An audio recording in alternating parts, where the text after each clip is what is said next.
Hello, can you guys hear me? Check this out. I can do whatever I want. No, really, look. Show me the gritty. No, not that one. That's terrible. A good gritty. A good gritty, you guys. Ooh, thank you. Let me see what else. Ooh, the Bucks play the Niners this week. That must make Tom Brady pretty mad. Madder than that. Yeah, big mad. And Jets-Bills looking to get closer to locking up a spot in the playoffs. Playoffs? You kidding me? Playoffs? I just hope we can win a game. Whoa, hey, I didn't ask for that. I did ask for the Broncos to get flexed out of Sunday night, though. Thanks for checking your text, Roger. Broncos country, let's ride. No control room. You know what? We'll talk about this after the show. Game Day presented by Mercedes-Benz starts now. Hello, hello, hello. Welcome to NFL Game Day View. My name is Rachel Bonetta. That's Greg Rosenthal, Cynthia Freeland, Patrick Claybon. Guys, we record these shows on Friday, okay? Can I just say the air of, football magic right now after that Thursday night football game, it has made me that much more excited about this weekend's slate of games. So we're going to get to those in uno momento. But first things first, I believe. Let me just look here. New leader alert. Who has climbed the charts here? Definitely not me. We have a new leader atop the standings. Greggy, out of nowhere, snatches the crown from Cynthia and Patrick. I don't know how I feel about this. Actually, I do know. Not good. Yeah, if you thought I was obnoxious before this, do not keep this crown on my head. Don't let it happen. But we're all going to be winners here today because we have some business from last week. Oh, we do. We do. Yeah. Oh, we do. Let's take a look. Wait, I have a question. Yeah. If they score more than 40.5 points, can you do push-ups? Waddle. Sure, but then what are you going to do? Waddle. You name it. Okay, wear some Tulane Green Wave. We have to Perfect. use that promo of Cynthia at least 5 times in the show next week. Yeah. 5. No At the less end than of that. every block, no more bumps. Yeah. No bump video. It's just Cynthia's twirl. I love that. Well. Here we go. Super slow-mo. Cynthia, somehow I mean, surely you didn't tape enough footage that we could, keep showing this or anything. we went into the archives, baby. We found it all. I love this. I'm so happy right now. So am I. We need some music. Okay, for the next couple of bumps, we need firepower there. Okay, Cynthia's giving it her all. We need to give it back to her. Okay, somehow we have to move on. I don't know how we pivot from this, but I am going to. I'm going to make you do it. Jets, Bills. Bills are favored by 10 in this one. Can they keep it close? And we'll start with you. I mean, close, sure. I have 27-19 in this matchup. There's a number of question marks about who's playing necessarily in this one. Obviously, Von Miller's not. But one person who's really turned into a bona fide number one receiver is Garrett Wilson. So we're going to give him his just due here. Especially if you look from the wide alignment. 142 of his 162 yards last week came from that alignment. 2 touchdowns against the Bears, wide alignment. He's really commanding defenses to give him the number one treatment, which makes everyone else is more open. Last game was Corey Davis. Maybe this time it's, Elijah Moore. Who knows? But it's going to be an interesting one. And the secondary has been targetable for the Bills. And plus, again, keep your eye on the injury report there as well. But I think 27-19. Yeah, it's crazy to think the Jets have matchup advantages on the outside on offense. I'm with you. I have the Bills winning, but I have it even closer, 27-23. And I feel strongly that the Jets are keeping this thing closer than 10. I feel strongly it's going over 43.5. And I feel strongly that Mike White is not who we think he is. Everyone said, he's like this little safe point guard. I'm like, who do we think he is? Because we love him here. Okay, let's take the quick check downs and let's not take any chances and let's kind of be Andy Dalton out there. No, Mike White's 6'5". Sneaky, tall Hall of Fame here. He's got a big arm. Look at this throw right there to Corey Davis. He takes chances. I actually think he'll give the Bills defense some chances to make turnovers like they did a year ago, but I think he'll make big plays. He's not the safe quarterback we were told. He's a little more toolsy. He's a little more fun, Patrick. Oh, yeah, a little more fun. I like it. Toolsy. The only time toolsy is a good thing. Yes. Because he brings it all to the table. I don't have a fun score. It's 26-20, but I agree with you guys. The Jets are able to keep this close. They've been asking the defense to do a lot all season, not asking them to do as much with the toolsy fun quarterback in Mike White. But I want to look at the guy who's clearly, he's not sneaky athletic. Everybody knows he's athletic. It's Josh Allen. He was fired. Let's go back to this November 6th game where Josh Allen was taking all of these deep shots against the Jets and not really completing them. 18 of his 34 passes were his only completions. He had a quarterback rating of 48. I think Josh is just going to take his medicine in this game. I know he likes to take risks, but against this defense, the easy completions and the Bills just grind out a 26-20 win. Greg, I'm with you, score-wise and take-wise. Let's talk about Mr. Toolsy for a second, okay? Literally everybody in his life is probably telling him right now, don't think about the game from last year, from 2021, where you played the Bills and you threw 4 interceptions, and then you didn't play any more football after that for the rest of the season. Don't think about that. That's probably what everyone is saying. Me? Nay. Think about it. Think about it. All day long, think about it, okay? This is an amazing chip on the shoulder. Sin, we always talk about the revenge factor. We love revenge. How fun is this? He is in a different place in his life. He didn't play any more football after that game. That's gotta hurt. That's gotta sting. Somebody asked him this week, how about that game last year? He said, what game? No. You know what game. You know what game, Mike White. Mr. Toolsy. Bring it on, 27-24. Bills still win, I'm not crazy. Okay, let's move on to another divisional game, Vikings-Lions. They met back in week 3. The Lions held a 10-point lead going into the fourth quarter, but with 45 seconds left, KJ Osborne caught the go-ahead touchdown to give Minnesota a 28-24 victory. Cynthia, the 10-2 Vikings are road underdogs. You're a Michigan girl. You locked the Lions last week, which is something I don't think I have ever seen you do on game day morning, but you did it. Are you doing it again? I'm so glad we're starting with me because I am picking the Vikings in the upset 28-20. No! The Lions are favored. So that doesn't mean that they're going to win. I think that the Vikings win this one. It's not a convincing score, 28-27. In that first matchup, Justin Jefferson was shut down. In this second matchup, check the injury report. Guess who's on it? Good old Jeff Okudah. He's the Lions' best corner. You know what happens when you're down defensive backs and you play Justin Jefferson? Lots of gritty in the end zone. Maybe there's a gyro thrown in with that gritty, or perhaps one of the many various sausages you can get at Ford Field, all of which are going to Justin Jefferson, who should have a huge game. I do think that this is a very high-scoring game. I think both quarterbacks and number 1 receivers are good picks for fantasy. But I just think this is the Vikings. Unfortunately, look, I love the Lions. My dog is named after a Detroit sports legend. I clearly want the Lions to win, but they're not going to. See, I feel like the Vikings stole the Lions' mojo when they came from behind a couple weeks ago, week 3 at the beginning of the season. And this week, the Lions steal it back. 28-24. Let's go, Lions. I believe in you because of your defense. Sometimes you look at all the numbers, and the Lions' defense has improved since the bye week. Depending on which metric you want to look at, they're a little below average, they're a little above average. Cynthia's model doesn't have them that high, but you know what? They're not dead last in the league, and that's what they were before. And sometimes you got to trust the old eye test. They came out of that bye week like they had just gotten the best Hard Knocks speech from Dan Campbell you've ever heard. And they've been flying around the field. You don't see that out of the Vikings defense. The Lions defense has the better defense in this game. Put it in the rafters. Yes. Not worst defense in the NFL. That's good enough. Let's be honest. For the Lions, that is a W right there. Yeah, you're not right. the worst in It the is an league. upgrade, but stealing the Lions' mojo, it's a little too far. Because I'm thinking about on the road at Buffalo, at home against the Jets. This Vikings team continues to deliver, and that's why I'm taking Kirk and the Vikings, who've kind of sneakily carried me 29-26 on the picks this year. And the reason is Dalvin Cook. Looking at this Vikings run game and what they were able to do, he has something in common with Devin Singletary, Tony Pollard. They averaged over 5 yards a carry against the Lions. And again, I know they've improved since then, but looking back at what he did in the first game, I can't in good conscience ignore that. The Vikings do it again. And another fun game. I'm not saying the Lions aren't fun, but the Vikings eke one out yet again. The Lions are fun. However, you know, every week we send in our picks, and along with our picks, we ask like what we want to show tape-wise. And all I requested this week was just, sorry, Greg, show me bad Lions defense. I want to see it. I want to see them messing up and not but good. Because let me tell you this, Greg, Bad Lions defense, bad defense is Kirk Cousins' kryptonite. Okay. He is 0-3 Let's go. in his career in games against the last-ranked total defense. Why? I don't know.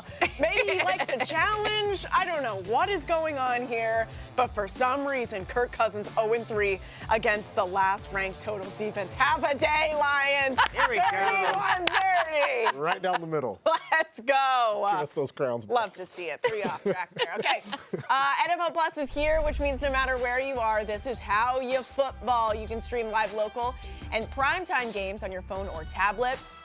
45-minute game replays with NFL Plus Premium and more. This is the NFL for every fan. This is football freedom. This is your game on the go. Go to plus.nfl.com and sign up now. All right, coming up, we got the old guy versus the young guy.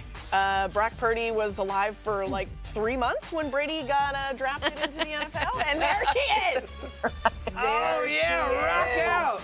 The hair toss. Where was I while this was happening? I would have loved to watch this live. I don't Don't go anywhere. We're talking football after this.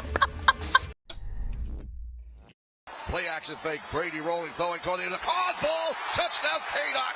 Fire the cannons. Bucks make it 16-9. Here's the snap. Brady dropping, looking. Brady throws. Caught ball. It's caught. Touchdown, Tampa Bay. Rashawn White. Rashawn White. Touchdown, Buccaneers. Fire the cannon. Brady with a dart. And Rashawn White finishes. Yeah, he did it again, folks. An amazing comeback from Tom Brady on Monday Night Football, out there looking like an old Baker Mayfield, if I may. He's going up against Brock Purdy, who was 4 months old when Brady got drafted in 2000. Sin, one team has Tom Brady, the other has not Tom Brady. Who are you going with? Well, I mean, the other has a really good defense. The other one has everything else. Right, there's a lot of other things in addition to not Tom Brady. So I actually have the 49ers 21.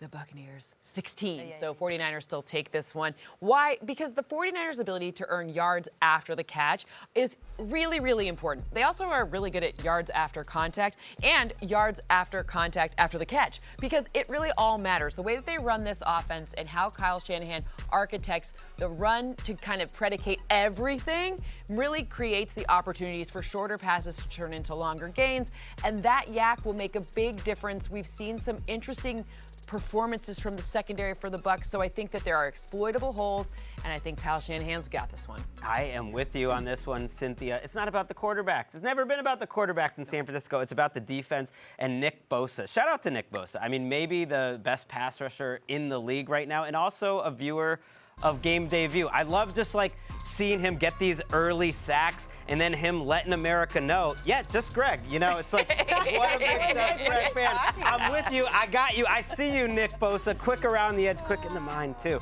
And a good fan. So the defense shuts Tom Brady down here. I don't think Tom Brady has. Thanks for watching, Nick. I love the idea that quarterbacks don't matter. I'm there. We should clip that. I think in this game, though, they actually do. Because we're kind of neglecting the Buccaneers defense a little bit when we talk about this defensive matchup and what Todd Bowles' squad has been able to do. A top 10 DVOA defense on the season, and I know what they did on Monday night was against Andy Dalton and a Saints team that's kind of maybe some people thought had checked out.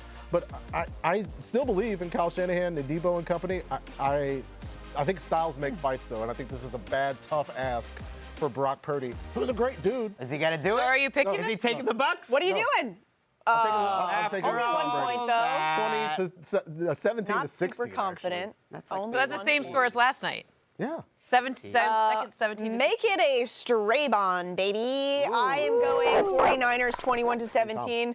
I don't think that we should liken the Tom Brady comeback to Baker Mayfield. Okay, what Baker did was amazing. What Tom did, the entire game was the offense did not look good, and then he just was Tom Brady and made an incredible pass to seal the deal at the end of the game. That was the same thing. But whatever, it doesn't matter. Baker had a lot, he got there on Tuesday. Patrick, he got there on Tuesday. No, I just feel like this 49ers team, Brock Purdy just has to show up. Look at his offensive weapons. I liken it to us on this show, okay? You think we look like this every single day? No, we got an entire team around us doing our hair. Greg's got a little lip gloss on, okay? We are looking good because of who we surround ourselves with. All we really do is have to show up, and that's what Brock Purdy has to do with all those offensive weapons and the defense surrounding him. So I'm going 49ers 21 to 17. Okay, back in 2020, the Dolphins had a decision to make with the 5th overall pick. They chose Tua. The Chargers wasted no time with the next pick, taking Justin Herbert. I think both teams are probably pretty happy with how things turned out. They're both doing pretty well. As far as how they'll turn out on Sunday, Patrick, who do you like in this one? Oh, well, we've got good news for the Chargers run defense because we talk bad about it a lot. They're a 500 team when they've allowed 155 or more rushing yards. The bad news is that applies to half of their games. And here comes the Dolphins team that doesn't really run the ball very well, but they can when they need to. I think the Dolphins win it 27-24. Jeff Wilson Jr. has been getting the most action in the run game, so I'll spotlight him here. But he's yet to have a game in Miami like he did back in week 2 with the Niners. But with the Chargers up, considering how teams have been able to stay on the ground, I think it's a good opportunity. He does it right here on Sunday.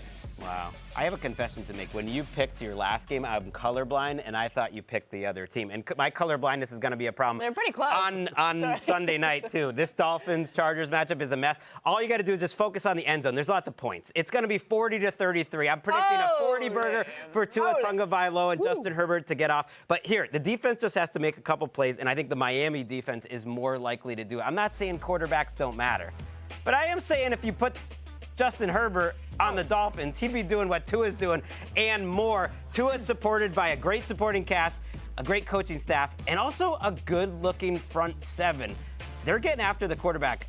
Jalen Phillips is playing really well. Melvin Ingram's playing well. Zach Sealer is playing well in the middle. And I know they give up a lot of points, but they also create a lot of turnovers and create havoc. I think that's what they'll do at the end of this game. It'll be like a arena league game. Is this like a Melvin Ingram revenge game? Ooh. Maybe. So many. We're always looking for revenge around here. Always. I'm picking a 2-point win, just a 2-point win for the Miami Dolphins, 27-25 in this matchup. Why? Well, you talk about that Chargers run defense. It's really very not good, no, great, not wonderful.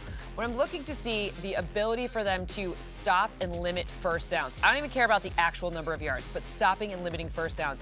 It is the worst that I've seen in any team in my model since the other Chargers, which another year Chargers is actually the second worst in 8 years. Ooh. Okay, that's it. That's really all I have to say about that. Oh. Sad. Mic drop. Why are the Chargers so sad? Make us Hair happy, flip. Chargers. You know, I'm not saying it's bad. I'm just, that's the numbers. bad. The numbers The are what the numbers say numbers that are. They they're give up not first good. downs. Yeah, are sad. I thought it was interesting. I picked the Chargers as my team this season, by the way. That went well. Chargers in primetime on Sunday Night Football specifically have kind of struggled. I thought that this was interesting. This is going to be their third Sunday Night Football game since Week 10 that involved the Chargers. They lost at San Francisco in Week 10. They lost versus KC in Week 11.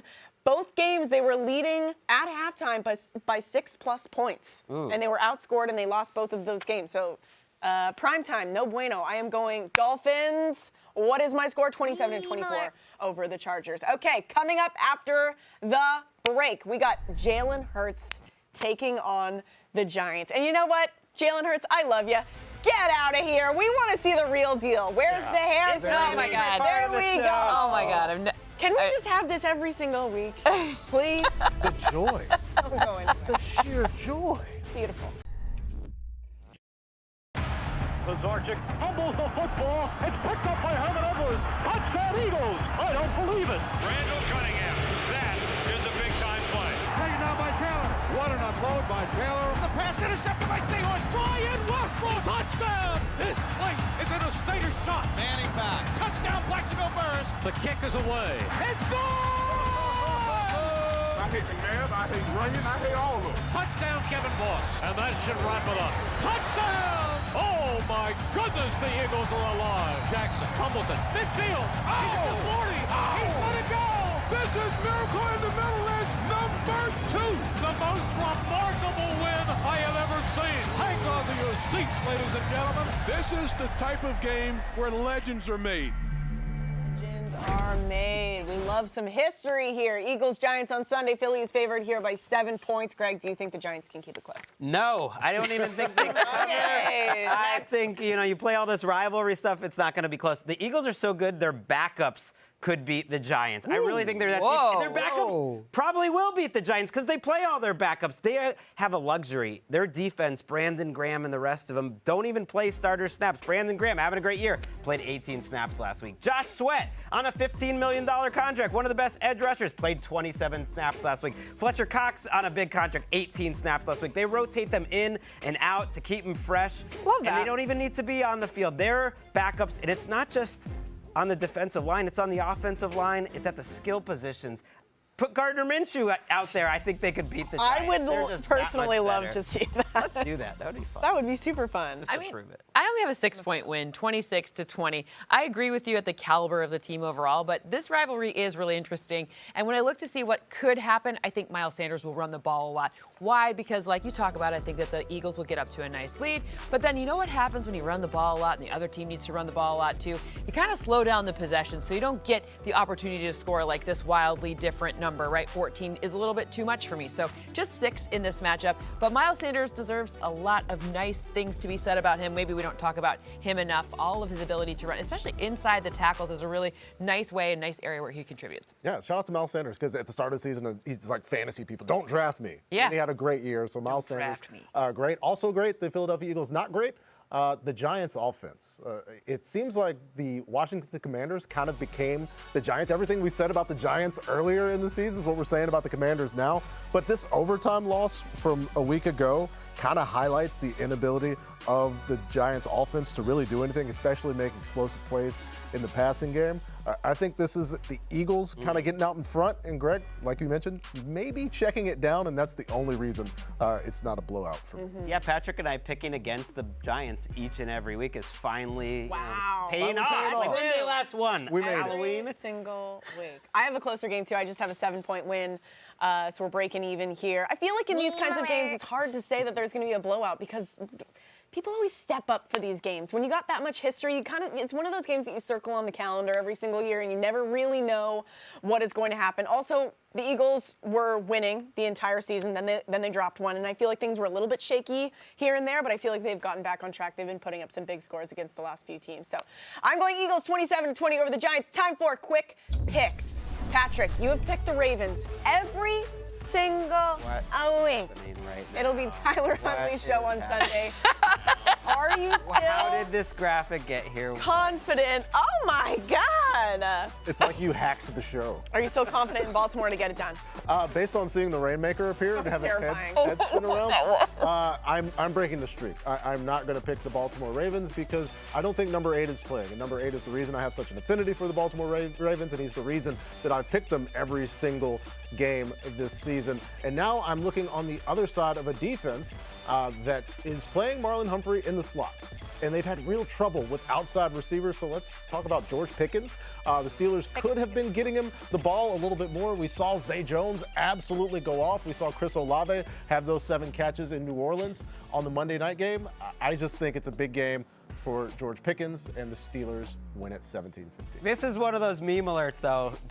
Aren't you worried now that we're Yes. all on the Steelers? No. Yes. No, feel I just picked the Steelers because I wanted to hear those beautiful voices in my ear about the meme alerts. Cynthia and I have a nice little warm-up that we like to do before shows. Would you like to demonstrate? Pick it to Pickens, pick it to Pickens, pick it to Pickens, pick it to Pickens, pick it to Really Pickens. nice. Just like, Really hard to do. It sounds like a Midwestern mom lamenting something like, pick it to Pick it Pickens. to Pickens. I'm gonna use that. Okay, Cynthia, about the Texans and Cowboys, all they have in common is they both play in Texas. The spread is 17.5 on Sunday, which feels disrespectful in the NFL, but it is the Texans. And I'm just going to pile right on top of that because I have 18 points. This is a nice big win for the Cowboys for me because of their defense. When I look to see what's going on with this offense, look, Dameon Pierce is a nice story and all, but like outside of that, it seems like, I don't know, a lot of confusion, a lot of question marks. Kyle Allen, We got Davis Mills back. Come on. I was about to say, it didn't work out. Are you sad? I mean, no. You wanted more Kyle Allen? No, I think Davis What? Mills should send like a handwritten, like beautiful Christmas present to Kyle Allen. Who made Davis Mills look better than Kyle Allen? Well, Nobody. you know who's going to make all of them look bad? The Cowboys defense. A nice 18-point win. I love that Mike McCarthy was like, don't take the cheese. What did he call this? Like a cheese game? That sounds gross. But because the spread is so big, he was like, no, don't fall for it. This is a cheese game. That's definitely not what he called it. I'm going to look it up on commercial, and I will clarify on the other side. No, it is the cheese It's a game. cheese game. It's a cheese game? It's a cheese game. Well, Packer, don't take the cheese. It's perfect. It makes perfect. I mean, obviously, the man loves cheese. Knew what I was talking about the whole time. Okay, NFL Knockout presented by Caesar Sportsbook is a free-to-play game on NFL.com. Win an exclusive VIP trip to experience the 2023 Pro Bowl, the 2023 NFL Draft, or Super Bowl 57 weekly. Answer 10 questions about Sunday's games and top the leaderboard to win a trip of a lifetime. Visit NFL.com/knockout to sign up, play, and win. Oh, those are great costumes. Okay, you know what time it is. Buckle up, baby. Joe Burrow is taking on the Browns. Has never beaten the Browns somehow. Wow. And then we got our girl. Oh, God. On the back. Here we go. Gotta cross you over. Whoa. Boom. Oh, my God.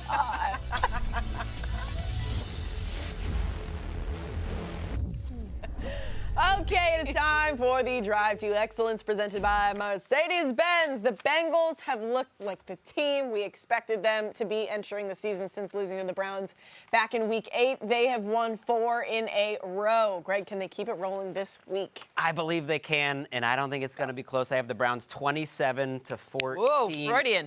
Joe Burrow, the Bengals, of course, 27-14. No, what? I don't know. Something happens when the Bengals and the Browns. Keep going. When the Bengals and the Browns play, like, weird things happen. The Bengals suddenly turn into a bad team. They've lost 5 straight. But Joe Burrow told me that the Bengals were a great team 2 weeks ago when they beat the Titans. He said, that's the type of game that great teams win. And that spoke to me. I kind of agreed with him. It was a playoff atmosphere. It was physical. The next week, they beat the Chiefs. Only a great team can beat the Chiefs 3 straight times. Oh, yeah. You know what great teams don't do? Is lose to the Browns 6 straight times. And you might think, like, oh, there was different players there. No, they beat them last year with Baker Mayfield 41-16. They beat them earlier this year. The Browns did 33-14. But there's been a downgrade at quarterback in Cleveland, and that's going to help the Bengals win. Let's go. I have the Bengals winning this one, too. I have 28-21, maybe the most normal football score I've ever projected. Seriously? 28-21, pretty normal. No one can say anything to me about this. I want to talk about Lou Anarumo and this Bengals defense in Week 13. You know what we saw?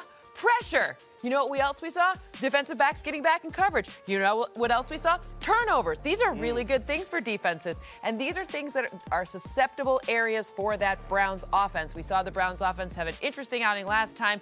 This defense is going to be able to capitalize on that and make sure that they stay nice and in pole position here. Even if a few people are missing on their offense, I still think big Jamar Chase day, big T. Higgins day, big running back day. It's gonna be great. Interesting is a nice way to describe the Browns offense last week. Like, stank could be another one. Yeah, nasty. Yeah. Just plain bad. Regrettable. And it was a regret for me because I picked the Chiefs last week, and like you said, Joe Burrow just came to me in a vision, and he was like, yeah, just like that, like a specter. And he said, we will dominate you. We are world destroyers. Your distinctiveness will be added to that of our own. Resistance is futile. It's all Bengals. I'm not picking against the Bengals. 28-22. I'll add a 1 point to Cynthia's score for the Browns, but I would also like to talk about this defense, Cynthia, specifically Trey Hendrickson. You saw at the end of that Chiefs clip him chasing around Patrick Mahomes where he does that weird dad run thing that nobody can seem to stop. Trey Hendrickson did that, and he's got 9 quarterback pressures in his last 3 games. Just a big part of this Bengals defense and a big part of the reason they may be the best team in the NFL right now, Rachel. Oh, what? That's a big statement. I love that. I actually picked the Bengals last week. Thank you very much. And I'm doing it again. Okay, and I got a huge win, 31-17. Like Greg said, they haven't beaten the Browns, but this has got to be one of the more confident times that they have walked into this game and said, you know what, we can do this. Off of the heels of a win against the Chiefs again, and you're facing this offense that is rusty at best. They still have not clicked in, and I don't know if it's happening this weekend. 31-17 for the Bengals over the Browns. Okay, 2 playoff teams from a year ago meeting in the desert this week. This year, yeah, probably not so much. The Cardinals have had a week off to think about. The way their game ended against the Chargers probably still doesn't feel good. Time doesn't heal all wounds. Patriots are slight favorites in this one. Patrick, do you agree? Should they be the favorites? I do not agree. I've got the Arizona Cardinals winning this one 26-22 because, the Cardinals are an inconsistent team. The offense is spotty. But that also describes the New England Patriots. And the thing about the Cardinals is they've got everybody playing now. For the first time this season, you've got Hollywood Brown, you've got Kyler Murray, James Conner, and Nuke Hopkins all on the field. I think there's too much talent for them to be underachievers. Vance Joseph was saying that the Patriots called plays like a defensive coach was calling the plays, which is true, and it wasn't like a snide remark. He wasn't saying that derisively. It's just the state of the Patriots offense, and I agree. It's not fun. I've got the Cardinals winning. Man, it's rough out here for the Matt Patricia Patriots when Vance Joseph's taking shots. I'm still taking the Patriots. I don't feel good about either of these teams. How could you? But I do feel good about Bill Belichick's ability to scramble bad offensive lines, and that's one thing hasn't been talked about in Arizona this year. Josh Uche and Matthew Judon will pick on this offensive line. They have been missing 3 to 4 starters up front all year, and Kyler Murray really struggles against pressure. How about Uche bending the edge there, making a big play against Josh Allen? He's finally stepping up in his third year. Judon's been fantastic, and they really pick on mismatches on their defensive line, and they get Judon in spots where he can make sacks, and I just think this offensive line for Arizona is their kryptonite, and the Patriots are really good at beating flawed offenses. Let's get it done. I'm with you on the fact that their offensive line is their kryptonite, but I definitely think the run game, specifically the joint effort of Kyler Murray and James Conner, sucks. They're going to win the Mac game. Jones? Oh, Mac Jones can do whatever, say whatever he wants. I have the Cardinals winning in this matchup by 0 points, 23-21 in this matchup.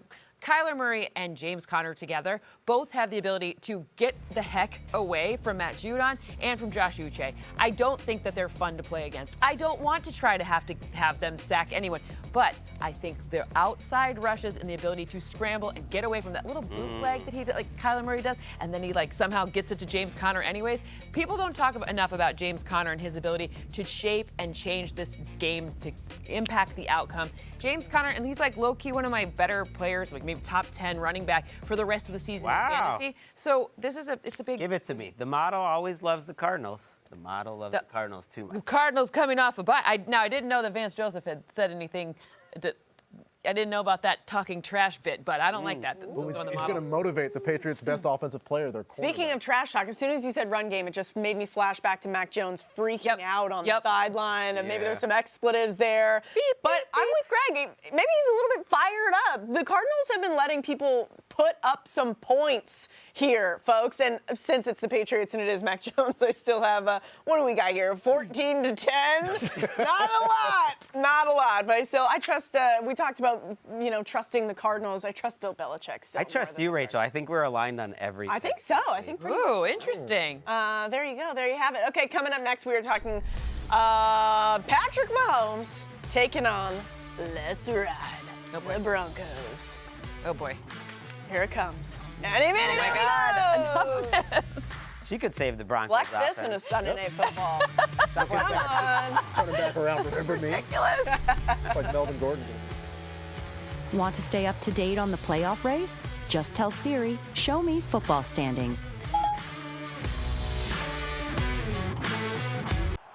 Get your game day started Sunday at 9 a.m. Eastern with NFL Game Day Morning. It's caught. Touchdown, Tampa Bay. Rashaad White. Tom Brady pulled off the unlikeliest of comebacks on Monday night, but with a date with the Niners D looming, Kurt Warner explains why his happiness may be short-lived. Speaking of San Francisco, up until last Sunday, they were a trendy pick to win it all. Did Jimmy G's foot injury put an end to their Super Bowl chances? Back right corner of the end zone. Jefferson caught. Touchdown. Plus, with the Vikings on the verge of an NFC North title, Michael Irvin goes one-on-one with superstar wide receiver Justin Jefferson. All that and much more Sunday at 9 a.m. Eastern. Oh, yeah, we'll see you bright and early. Only a couple games left to talk about in Week 14. Seahawks are 3.5-point favorites at home against the Panthers. Greg, what do you like? I like the Seahawks. I'm not that confident because of other aspects of the team that are not Geno Smith, but Geno Smith is still there. It's 23-20, Okay, so we're threading the needle here. And I want to give Ben McAdoo a shout-out. Ben McAdoo and I have a lot in common.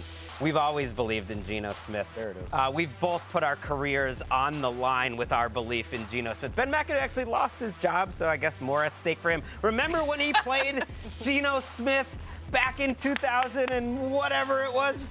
What was that, 17? Geno Smith goes in, starts a game against the Raiders. The next week, they fire Ben McAdoo.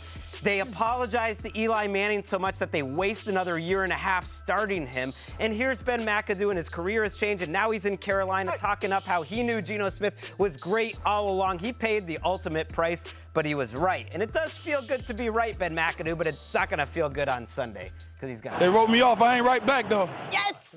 I love that. I love that soundbite. Okay, well, I have the Seahawks a little bigger. I have 25-18 over the Panthers because of both DK Metcalf and Tyler Lockett. When I look at this secondary for Carolina, they have some good pieces, and their safeties are good.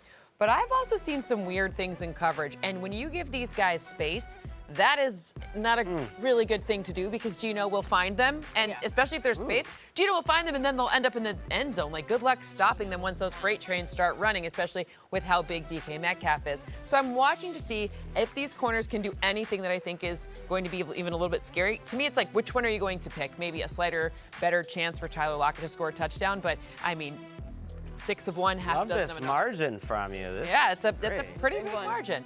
Love it. Yeah, I have the Seahawks covering as well, 23-19, and I'm looking at this Panthers secondary because the defense has played pretty well in the past few weeks, but look at who they've played. They've played the Broncos, the struggling offense of the Ravens, as well as the Atlanta Falcons. I think the Seahawks cover here, mainly because, like Cynthia said, the issues in that secondary dealing with DK as well as Tyler Lockett, but mainly DK Metcalf, because as good as J.C. Horn has been in coverage this season, coming up and making tackles has been a problem, and Geno is absolutely willing to feed the ball to DK and have him try to push people over.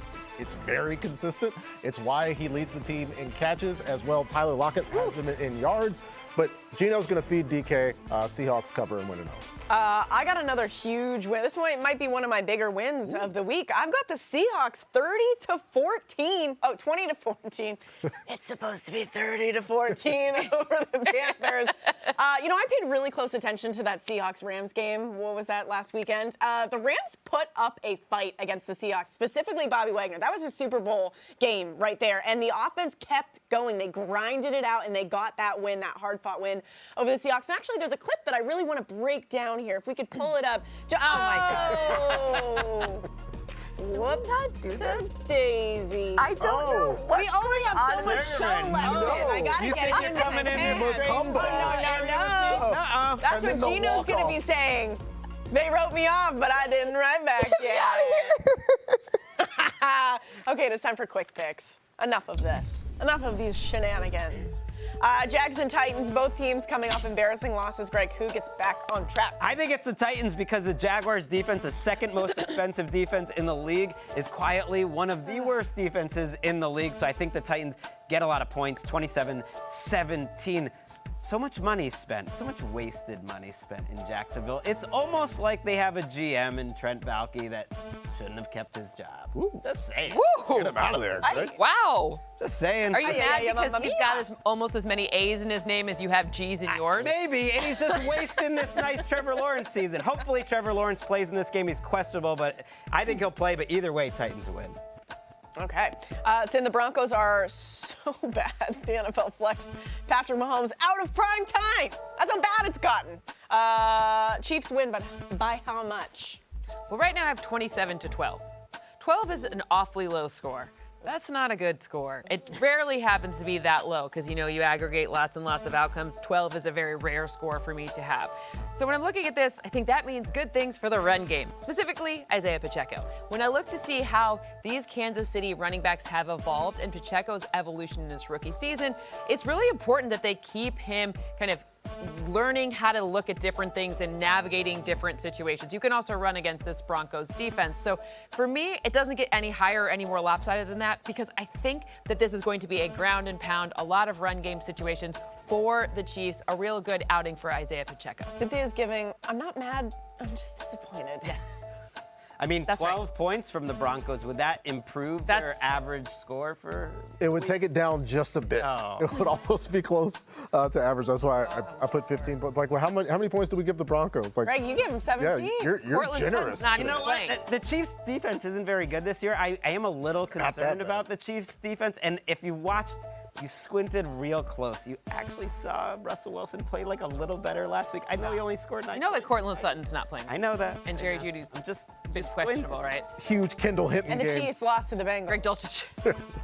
Could be a little upset this week. Scored the last second. Okay, Well. coming up after the break, we are. Oh my God. Just one more for the road, please. We're writing this down. Things we are feeling pretty good about. Cynthia's already she's disappointed in our picks already. Hey. Now she's happy. Hey. Don't go anywhere. All this because you missed the one under. 16-10, Raiders with the lead. 98 yards from victory with Baker Mayfield at the controls. Why not? 1:45 to go. Mayfield's out of the shotgun again. Pressure through the middle. Mayfield throws it, heading towards the sideline. Intercepted Harmon! But there are multiple flags thrown right where that ball was caught. Pass interference. Defense number 21. Mayfield top of his drop. Spins one, right sideline. Skoranek the target. Did he moss him? He did! He brings it in at the 40 of Las Vegas. Rams have to go 98 yards without a timeout. 23 remaining, 15 seconds. Mayfield flings it, left side, end zone. Caught! Caught! Caught by Van Jefferson! Mayfield, comma maker! The touchdown maker! A come from behind! 17-16 win! Are you kidding me? This guy's been here for 2 days. Please stop headbutting people. What is this about? What is this new trend? I have a podcast. It's called Bench with Bonetta. You should listen sometime. We record on Thursday afternoons, okay? So we can't ever talk. We're always like, wow, that game sure was crazy, but not this week. I said we record on Thursday afternoons. Let's make some bold predictions. And we predicted this. We said, Hollywood Baker, welcome to Los Angeles. And the entire game we were sweating it out because we thought we were wrong. It is time for Write This Down in Week 14. This is another thing that I am predicting. Brock Purdy does a great job. He goes over 197.5 passing yards. I believe he had over 200 last week against the Dolphins. So that's what I like. I love it. Oh, well, I'm next. And I'm looking at Travis Kelce because every time Andy Reid's players have something weird happen, he gets them back on track. So 7 receptions, check it off. 71.5 yards, more than that. Both of those things are going to happen because last game did not end the way that you usually see Travis Kelce end games with Patrick Mahomes. So let's get the rust off, figure it out early, and then Isaiah Pacheco runs the ball for the rest of the game. Yes, my Write This Down is that there will be asinine conversations about Tua versus Herbert no matter who wins. No, I'm just kidding. My Write This Down. You don't need to write that down. We've already had that. Latavius Murray, yeah, it's going on right now. Latavius Murray goes over 50 rushing yards against Kansas City. When he gets the ball, generally, when he's gotten the ball 17 or more times, he's hit that number. So I think he hits that number for the people this week. I like it. Wow, what a niche pick. My Write This Down is about our friend Rachel over here, actually. And we've been on the same page in terms of our picks this week, but not all your takes are good. You've been in the take industry too long. I ended this. No, you didn't end it. Here's the problem. You are turning into Skip Bayless here with your takes. Don't you dare. And this is your LeBron James. You just came down from Canada one way, and now Call you're yourself just trying to LeBron James? I'm saying, like, this take Are is... you LeBron? You're saying you're LeBron James? He's saying soup is LeBron, which I don't know LeBron should have a feeling about that. I mean, he should feel great because soup is I've lost too many integral friends to over this. every single cuisine Do you there drink is. soup or do you eat soup? I gotta walk it back. Okay, I will be on it. I gotta come clean about something. After I tweeted this out, got a little sick the next day. I ordered some matzo ball soup. Oh! Did you like it? It was good. There it is. I heard there's special things in it that make you feel better. Okay, it was fine, but I still don't think you should be eating soup in the summer Every months. culture, and it's not every that great. cuisine, every variety. There's got to be things all to dip delicious. in it. There's got to be things to dip in it. I had a piece of bread. It was fine. It was fine. I take it back. It wasn't good. It was fine. I feel better getting that off my chest. Gosh, darn it! Bye, Cynthia. Yeah, focus on Cynthia. God. We'll see you guys next week. Enjoy the football. Doing the chicken. Oh my God.